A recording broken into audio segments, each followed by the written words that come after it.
السلام عليكم ورحمة الله وبركاته. حبايب قلبي، احنا النهارده في سوق العجيزي، سوق التربية في بط التربية هو عند الحاج أسامة الحلو. البطة الجميلة دي عاملة كام يا حاج أسامة؟ كام؟ 40؟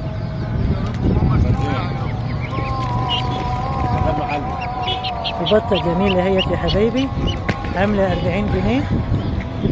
والبطة دي بقى فرنساوي ولا ايه؟ فرنساوي كبيرة شوية بتاع الأسبوع اللي فات دي 25 دولار. 25 جنيه يا حبايبي.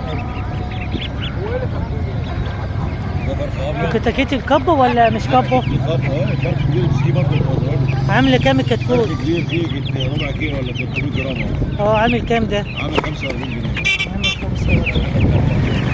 والفراخ دي بلدي ولا؟ عامل 15 جنيه.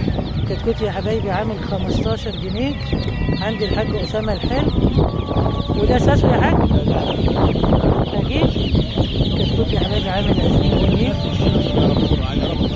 الحاج أسامة الحلو هنا اهوت من بيرما، مشهور، وكل يوم سوق بيجي، سوق الاثنين وسوق الجمعة في سوق العجيزي، وأسعاره جميلة وحاجته نظيفة وحاجته جميلة. اللي عاوز يربي يجي يشوف على الطبيعة، والفرش بتاعه هنا كل أسبوع بيجي هنا يقف هنا يقعد هنا مكان. ربنا يوسع عليك يا حاج أسامة، انت بألف صحة وسلامة. خلي بالك الدنيا بتنقط اهي، خلي بالك. يا رب، اللهم امين اللهم امين. ربنا يصلح حالك فيهم عشان تدعي لي دعوة حلوة.